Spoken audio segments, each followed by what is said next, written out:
5A. Good to see everybody. I'm going to read you a story today, and I'm going to have my mom, who was a 5th grade reading teacher, Mrs. Burns, read you the story Jumanji today. What I want you to do is, if you can, draw a Venn diagram, and we're going to compare and contrast the characters, Peter and Judy. Hi 5A, my name is Mrs. Burns. I'm Mrs. Guzman's mom, and I'm a 5th and 6th grade reading teacher. I am going to read to you the book Jumanji today. It was written by Chris Van Allsburg. I think Mrs. Guzman already asked you to make a Venn diagram, so please get started with that. You're going to have 2 characters in your Venn diagram, Peter and Judy. They're siblings. In the middle, you're going to say how they're alike. Now, the story starts when Peter and Judy are super bored and restless, kind of like you probably are right now at home because of COVID-19. So let's see what happened. Her mother said, "Your father and I are bringing some guests by after the opera, so please keep the house neat." "Quite so," added father, tucking his scarf inside his coat. Mother peered into the hall mirror and carefully pinned her hat in place, then knelt and kissed both children goodbye. When the front door closed, Judy and Peter giggled with delight. They're glad their parents left. They took all the toys out of their toy chest and made a terrible mess, but their laughter slowly turned to silence. So until finally Peter slouched into a chair. "You know what?" he said. "I'm really bored." "Me too," sighed Judy. "Why don't we go outside and play?" Peter agreed, so they set off across the street to the park. It was cold for November. The children could see their breath like steam. They rolled in the leaves, and when Judy tried to stuff some leaves down Peter's sweater, he jumped up and ran behind a tree.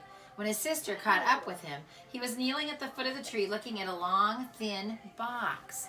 "What's that?" Judy asked. "It's a game." "Big deal," said Peter, who gave a bored yawn. "Here," said Judy, handing her brother the dice. "You go first." Peter casually dropped the dice from his hand. "7," said Judy. Peter moved his piece to the 7th square. "Lion attacks. Move back 2 spaces," read Judy. "Gosh, how exciting," said Peter in a very unexcited voice. As he reached for his piece, he looked up at his sister. She had a look of absolute horror on her face. "Peter," she whispered, "turn around very, very slowly." The boy turned in his chair. He couldn't believe his eyes. Lying on the piano was a lion, staring at Peter and licking his lips. The lion roared so loud it knocked Peter right off his chair. The big cat jumped to the floor. Peter was up on his feet, running through the house with the lion a whisker's length behind. He ran upstairs and dove under the bed. The lion tried to squeeze under, but got his head stuck. Peter scrambled out, ran from the bedroom, and slammed the door behind him. He stood in the hall with Judy, gasping for breath. "I don't think," said Peter, in between gasps of air, "that I want to play this game anymore."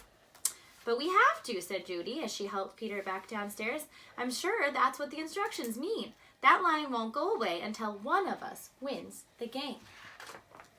Peter stood next to the card table. "Can't we just call the zoo and have him taken away?" From upstairs came the sounds of growling and clawing at the bedroom door. "Or maybe we could wait till Father comes home." "No one would come from the zoo because they wouldn't believe us," said Judy. "And you know how upset Mother would be if there was a lion in the bedroom?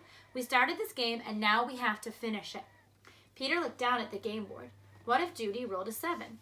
Then there'd be 2 lions. For an instant, Peter thought he was going to cry. Then he sat firmly in his chair and said, "Let's play." Judy picked up the dice, rolled an 8, and moved her piece. "Monkeys steal food, miss 1 turn," she read. From the kitchen came the sound of banging pots and falling jars. The children ran in to see a dozen monkeys tearing the room apart. "Oh boy," said Peter, "this would upset Mother even more than that lion." "Quick," said Judy, "back to the game." Peter took his turn. Thank heavens, he landed on a blank space. He rolled again.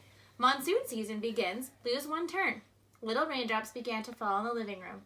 Then a roll of thunder shook the walls and scared the monkeys out of the kitchen. The rain began to fall in buckets as Judy took the dice. "Guide gets lost, lose 1 turn." The rain suddenly stopped. The children turned to see a man hunched over a map. "Oh dear, I say, spot of bad luck now," he mumbled. "Perhaps a left turn here, then no, right turn here. Yes, absolutely, I think a right turn, or maybe—" "Excuse me," said Judy. But the guy just ignored her. "Around here, then over, no, over here and around this, yes, good, but then, Judy shrugged her shoulders and handed the dice to Peter. 4, 5, 6, he counted. Bitten by tsetse fly. Contract sleeping sickness. Lose 1 turn.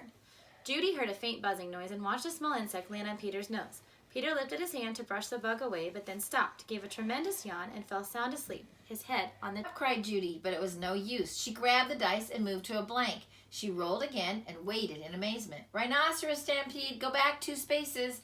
As fast as he had fallen asleep, Peter awoke. Together they listened to a rumble in the hallway. It grew louder and louder. Suddenly a herd of rhinos charged through the living room and into the dining room, crushing all the furniture in their path. Peter and Judy covered their ears as sounds of splintering wood and breaking china filled the house. Peter gave the dice a quick tumble. Python sneaks into camp. Go back 1 space. Judy shrieked, jumped up on her chair.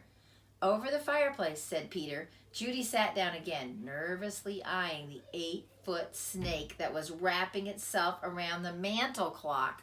The guide looked up from his map, took 1 look at the snake, and moved to the far corner of the room, joining the monkeys on the couch. Judy took her turn and landed on a blank space. Her brother took the dice and rolled a 3. Mound volcano erupts. Go back 3 spaces. The room became warm and started to shake a little.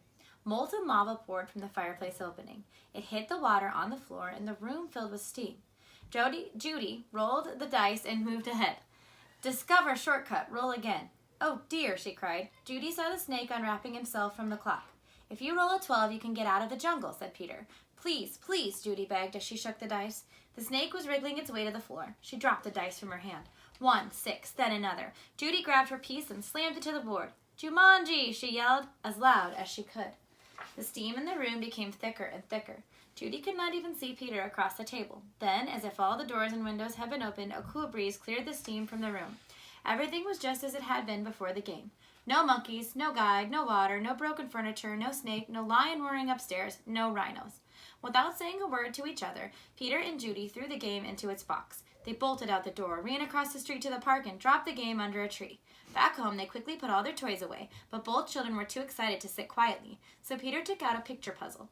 As they fit the pieces together, their excitement slowly turned to relief and then exhaustion. With the puzzle half done, Peter and Judy fell sound asleep on the sofa. Wake up, dears, Mother's voice called. Judy opened her eyes. Mother and Father had returned, and their guests were arriving. Judy gave Peter a nudge to wake him. Yawning and stretching, they got to their feet. Mother introduced them to some of the guests and then asked, "Did you have an exciting afternoon?" "Oh, yes," said Peter. "We had a flood, a stampede, a volcano. I got sleeping sickness, and..." Peter was interrupted by the adults' laughter. "Well," said Mother, "I think you both got sleeping sickness. Why don't you go upstairs and put your pajamas on? Then you can finish your puzzles and have some dinner." When Peter and Judy came back downstairs, they found that Father had moved the puzzle into the den. While the children were working on it, one of the guests, Mrs. Budwing, brought them a tray of food. "Such a hard puzzle," she said to the children. "Daniel and Walter are always starting puzzles and never finishing them." Daniel and Walter were Mrs. Budwig's sons. They never read instructions either. "Oh, well," said Mrs. Budwing. Turning to rejoin the guests, she said, "I guess they'll learn." Both children answered, "I hope so," but they weren't looking at Mrs. Budwing. They were looking out the window. 2 boys were running through the park. They were Danny and Walter Budwing, and Danny had a long, thin box under his arm.